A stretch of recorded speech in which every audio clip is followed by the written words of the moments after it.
So Donald Trump, the Twitter tweeter toddler, is having a panic attack over the film industry today, and effectively it even made news in Korea. This is one of Trump's tweets. That's what he does all the time, is tweets out crazy stuff, and they have to translate his tweets in Korean and then talk about the meaning of said tweets. So what's going on? He wants to do a tariff 100%, I guess, on foreign films. This was the headlines in the American news then. Trump repeats threat to tax foreign films, suggests move on furniture imports. And when I saw this, the first thing that came to my mind is like, Trump wants to tax Netflix and chill, meaning that he wants to tax what you're watching on Netflix, basically 100%, and then tax the sofa that you're sitting on at home while you're watching said content for reals. And basically Trump is trying to get a cut from whatever you do in everyday life. That's what it feels like to me. This is the actual tweet here. We'll read it. It says, our movie making business has been stolen from the United States of America by other countries. So the way Trump always speaks, he always acts like every country in the world is a big thief and USA is a victim. That's how Trump likes to speak. He also says, just like stealing candy from a baby. So I guess in this example, movies are the candy and USA or Trump is the baby. So I guess that's how we read this. California, with its weak and incompetent governor, has been particularly hard hit. Therefore, in order to solve this long time, never-ending problem, I will be imposing 100% tariff on any and all movies that are made outside of the United States. Okay? Thank you for your attention to this matter. Make America great again, President DJT. Now, guys, this is actually an extremely complicated issue because the film industry is inherently international and global. And when we talk about, foreign film, what do we define that as? So, for example, Marvel movies or, the Mission Impossible movies, sometimes they film overseas. And just for frankly, guys, it's cool to be on location in another country, right? You don't have to film everything in America, at least in my opinion, shouldn't need to. But according to Trump, you should film everything in America. The other issue is, what about pre-production and post-production? Like, how are we counting this stuff? Be it writing the script, casting the actors, stuff. Where do you have all your offices? Post-production, be it all of the editing, coloring, CG, this stuff. How are we counting that? And then, is there a certain percentage of the production that needs to be in USA to be considered an American film versus a foreign film? What about the financing? Any number of things. I'll just say it's really quite complicated. So it all depends on how you define foreign film. On top of that, there are real jobs with this stuff, and I feel like Trump must be hating on Georgia or something like that, because this was the news last month. It says Marvel leaves Georgia. Remember also Georgia, where the Hyundai plant is, where Trump had his ICE people go raid there. So I mean, Georgia's getting hit hard lately. But Marvel leaves Georgia to film superhero movies in UK. Gutting state's movie industry, and this is a quote from a local person, you feel like a jilted lover. Or this, Disney's Marvel abandons Georgia, taking livelihoods with it. And I do understand that these are very sensitive topics, so I don't want to make light of people losing their jobs. I don't. It's real. I used to work in the film industry. You guys don't know, I lived in LA, worked in Hollywood. I have a lot of friends that are still there, and I have a lot of friends that are really struggling. I actually see it all the time on social media where people are just, openly complaining that it's hard to get a job. And it's bad when people because normally you kind of keep that stuff private, but I'm just saying it's bad enough to where people are openly complaining about the job market. It's tough. And then I have friends privately who tell me it's even worse than what you hear in public. So I just want to make sure it's clear. I totally understand this stuff, and I don't want to make light of anyone losing their jobs, to make that clear. Regarding the whole situation in Georgia, so when Trump tweets out something, it doesn't mean everything he says is 100% wrong. Just he's kind of crazy the way that he implements things, because there are other ways to address helping Americans opposed to just tweeting out and saying, I'm going to tax everyone and put all the money in my pocket. This is what the Georgia production film and TV looks like. It's in decline. You guys can see it. And I think I read somewhere it was down 50% in some situations from the peak. One of the things that I was thinking about with the Georgia situation also is that Trump could be theoretically, and just think of a different way to think about it, instead of saying, hey, I'm going to put tariffs and everything and tax everyone, he could announce theoretically that, hey, I'm going to support a certain industry or whatever, and increase funding to said thing. I'm just saying, for example. But he's not really interested in jobs, in my opinion. He's interested in putting money in his pocket.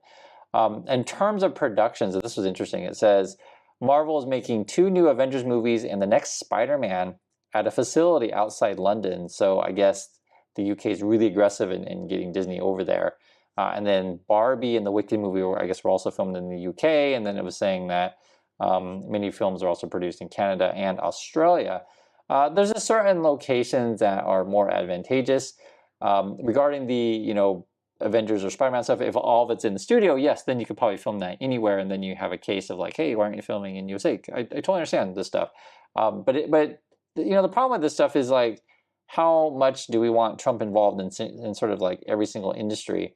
And one of the things that I was thinking about is the best way to think about Trump is he's like that manager that overly, micromanages people, and no one likes that. And if you guys ever had a boss at work that like tells you everything that you should be doing and how to do it, and you like just breeze over the shoulder all the time, and then I guess publicly shames you with tweets, you just don't want that kind of person. You want someone who works with industry to solve the problems of jobs. So, for example, this is actually from Georgia. The Savannah Film Alliance says, as the headline, warns Trump movie tariff could destabilize Georgia's film economy.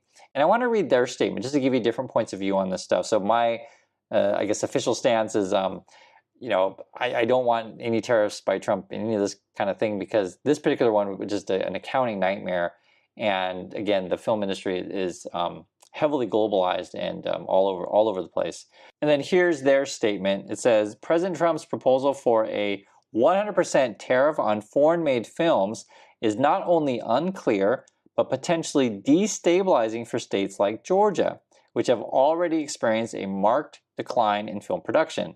The modern film industry is deeply global, so the same stuff that I was talking about.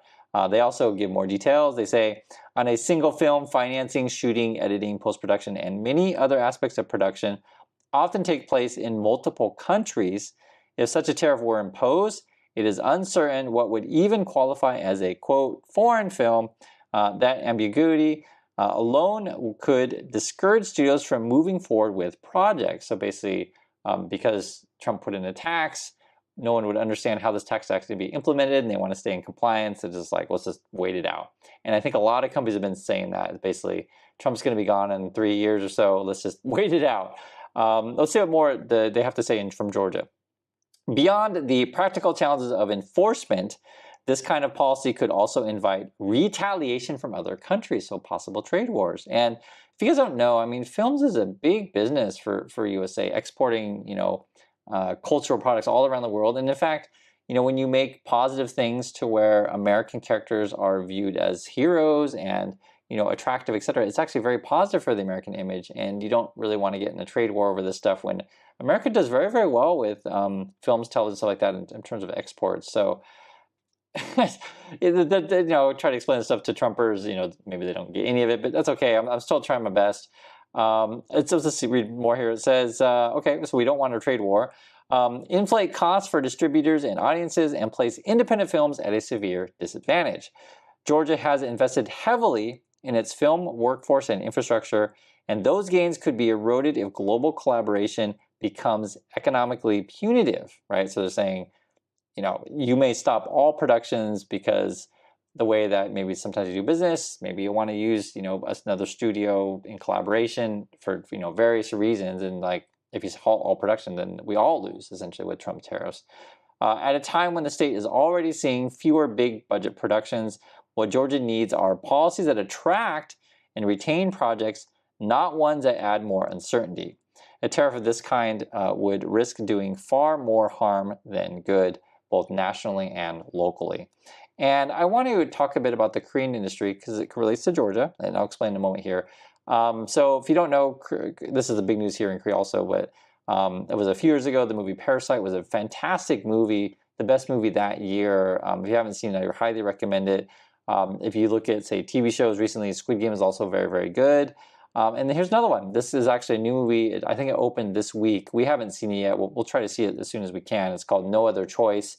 It was highly successful. I think it was at Venice Film Festival and others. It opened in Busan, actually. We didn't get a chance to see it because we're stupid enough to not buy tickets to the opening. We should have. We just didn't get them. And I want to mention this stuff because in Korea, the news about the Trump tariff thing was big news because to say Koreans who make movies they want to sell, all around the world. And if there's a 100% tariff on, that's obviously not great. And so one of the things that's interesting, say in Korea, I'm just giving an example. The Korean government actually supports the culture industry quite a bit with any number of ways. And I'll just give you an example that you probably haven't heard of. They even have holidays. I don't know. It's sometimes once every couple of months to where, what's the word to say it? They give like a discount day for families to go to the movies, and it's actually really supportive of movie theaters and the industry as a whole. I'm just giving you one example. Or other things that they might do is they'll support film festivals in Korea, so that is good for the independent film industry along with the more commercial one. So there's various ways that the government, and I'm saying Trump theoretically could support local industry. I'm saying there's different ways to do it. Or you have something like this. So Trump's point of view is he likes to attack universities. This was the headlines today. Trump administration opens new front to strip Harvard of federal funding. It's like, great. The reason why I bring up the education stuff, because if Trump was serious about supporting workers and bringing jobs to the country, you figure out ways to train workers in needed industries. So for example, let's say, use example Harvard. Let's say we decide that that's a national priority and we put funding into universities to educate our workers to do high-tech jobs, to do medical research, or the situation, say film, is we fund film programs to train people to do camera work, to write scripts, to do lighting, to do any number of production things that are needed, to do all of the editing and the CG stuff. Like, you have training programs for these things, and then suddenly we have a educated workforce. That would be one way. I'm just giving examples of different industries you can support by supporting your education, and that matters. Educated workforce, skilled workforce matters. The other way you could support workers, opposed to just doing tariffs, is you support their healthcare, education, transportation, etc. Because what's going on is that when Disney looks around the world for people to hire, from Disney's point of view, there's like, okay, where can I find cheap workers that are skilled, right? And if they go to the UK, for example, and the UK worker has subsidized education, subsidized healthcare, blah, blah, blah, right? All these things that support workers.